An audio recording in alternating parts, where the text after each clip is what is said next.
Your layer is not moving where you expect in After Effects, this quick tip will fix that.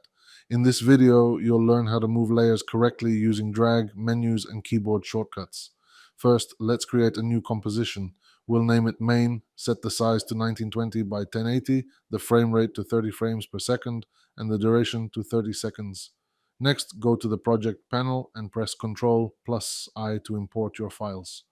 The files used in this video are linked in the description. Make sure the files are imported as footage. After importing the footage, drag all of the layers into the timeline. You may notice that the background layer is out of scale. To fix this, right-click on the layer, go to Transform, and choose Fit to Comp. To move a layer, for example the background layer, simply click and drag it in the timeline. When I release the mouse button, the layer moves to a new position.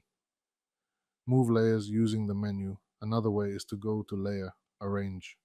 Here, you'll find options like Move Layer to Front, Move Layer Forward, Move Layer Backward, Move Layer to Back keyboard shortcuts. For example, I select the layer and press Ctrl plus left bracket to move the layer down, Ctrl plus right bracket to move the layer up, Ctrl plus shift plus right bracket to move the layer to the top, Ctrl plus shift plus left bracket to move the layer to the bottom.